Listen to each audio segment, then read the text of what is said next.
तो आज हम इस वीडियो में देखेंगे एक्सरसाइज 2 का 5वां सवाल। दर्जेल अदाद के दरमियान छोटा और बड़ापन तय कीजिए।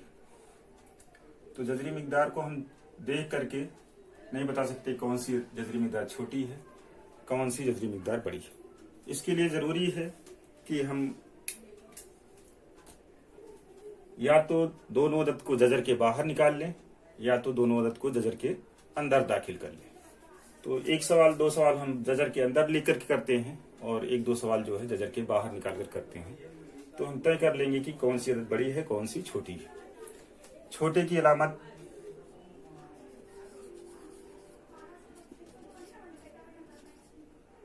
इस तरह से होती है और बड़ा की अलामत जो होती है इस तरह से होती है।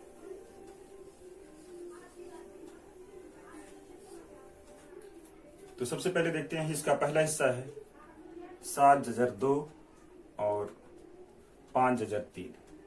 तो हम 7 को जजर के अंदर ले जाते हैं। तो 7 जब जजर के अंदर रहा होगा यानी कि 7 किस अदद का जजर मुरब्बा आया है, तो 7 का मुरब्बा करने पर हमको पता चल जाएगा। तो 7 का मुरब्बा 49 होता है। 49 जरब जजर 2, ये हमको मालूम करना है क्या है। फिर 5 जिसका मुरब्बा है, जजर मुरब्बा है, 5 का मुरब्बा कर लेंगे 25, ये पता चल जाएगा हमको। जरब जजर 3, 49 को 2 से जरब करेंगे, 2 9 18, 2 चौका 8, 1 9, 98 का जजर। और ये 25 3 75 या 3 5 15, 3 दूनी 6 7, जजर 75। तो हमको किसी भी अदद का जब तक जजर नहीं निकल जाता है तब तक हम ये नहीं बता सकते हैं कि कौन सी अदद बड़ी है, कौन सी छोटी है। तो हमको मालूम है कि 98 जो है बड़ा होता है 75 से, इसलिए 98 का जजर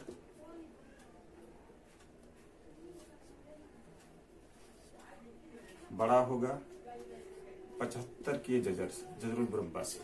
इसलिए जो अदद पहली दी गई हमको इसमें 98 और 75 के दरमियान नहीं बताना है कौन सी अदद बड़ी है और कौन सी छोटी है। ये आपकी पहली अदद बड़ी हो जाएगी, 7 जजर 2 बड़ा हो जाएगा और 5 जजर 3 जो है छोटा हो जाएगा। अब इसमें देखेंगे, इसमें हमको मालूम है कि चूंकि 247 का जजर है और 274 का जजर है, 247 छोटा होता है 274 से, इसलिए जजर 247 छोटा होगा जजर 274 से।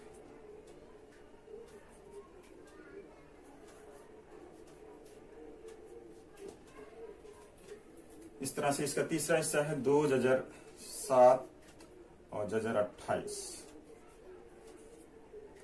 इसको अगर हम जजर इसका खत्म कर दें कि जजर कैसे खत्म होगा, तो जजर खत्म करने के लिए इसको 2 जजर 7 इसका मुरब्बा कर लें। अब ये हमको नहीं मालूम है कि ये कौन बड़ा है कौन छोटा है, और 28 का जजर का मुरब्बा कर लें। तो 2 का मुरब्बा करेंगे 4 हो जाएगा और जजर 7 का मुरब्बा करेंगे तो 7 हो जाएगा, यानी जजर हट जाएगा। और फिर 28 का जजर मुरब्बा का जब मुरब्बा करेंगे तो इसका जजर हट जाएगा। तो ये 7 को 4 को जरब करेंगे 28 हो जाएगा और ये भी 28 है। इसलिए चूंकि 28 बराबर 28 के हैं, इसलिए 2 जजर 7 बराबर होगा जजर 28 के।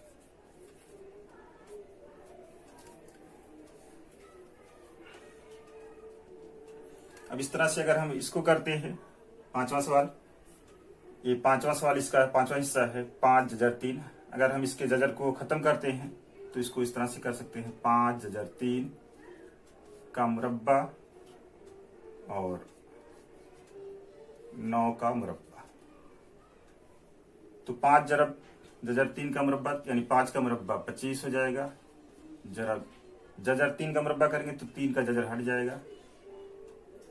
और ये आपको बताना है क्या है, बड़ा है छोटा है। 9 9 81।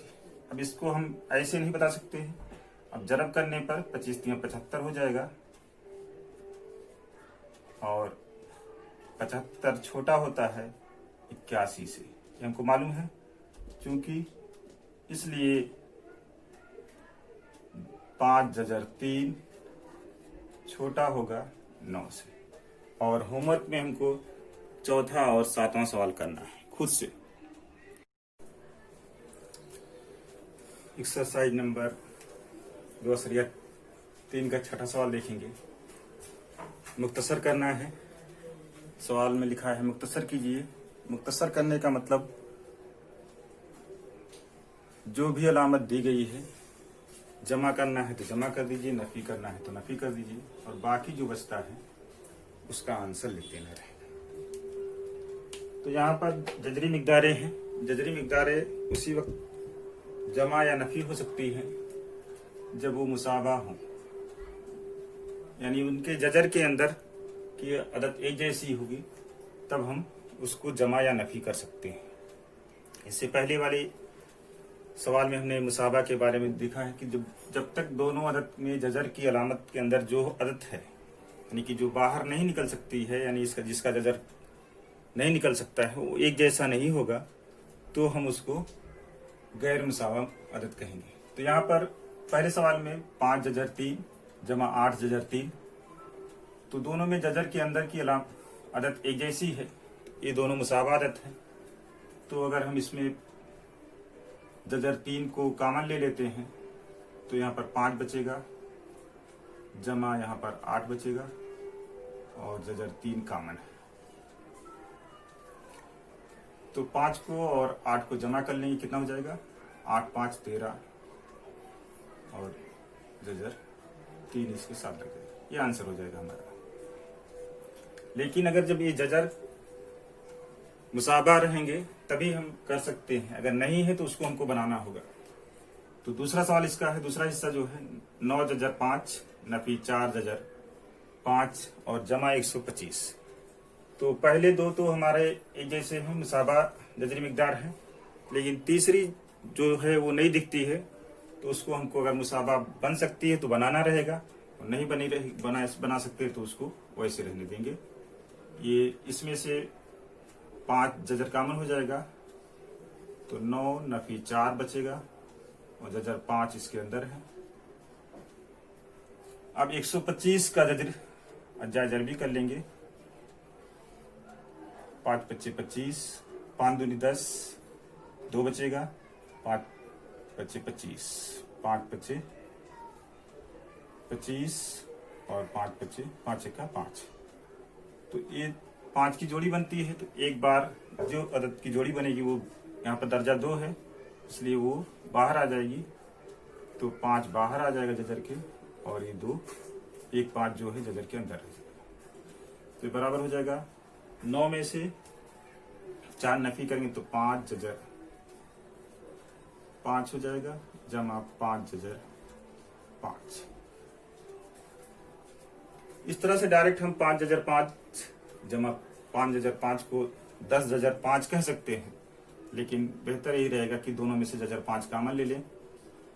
तो ये 5 बचेगा, यहाँ पर इसमें भी 5 बचेगा, और जजर 5 जो है जजर के बाहर हो जाएगा कौस के। तो ये 5 5 10 हो जाएगा, 10 जजर 5, ये आंसर हो जाएगा इसका। इसी तरह से अगर हम इसको देखें तीसरे सवाल को, तो इसमें जजर 7 है, इसमें भी जजर 7 है, और इसमें भी जजर 7, सब में जजर बराबर है।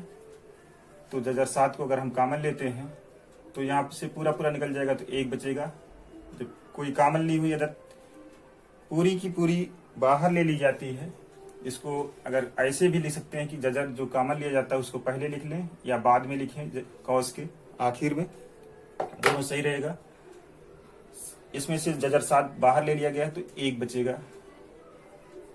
नफी 3/5 बचेगा यहाँ पर और जमा 2 बचेगा। अब अगर हम इसको मुख्तसर करना चाहेंगे तो 1 और 2 3 हो जाएगा। जजर 7 ये बाहर रहेगा और 1 और जमा 2 है, ये 3 हो जाएगा। नफी 3/5। ये नातिक अदद है। नातिक अदद उस वक्त तक जमा या नफी नहीं हो सकती है जब तक उसके नसबनुमा बराबर ना हो जाए, यानी उसके नसबनुमा हम नसबनुमा हो जाए। इसके लिए हमको तिरछी जरब करनी पड़ेगी।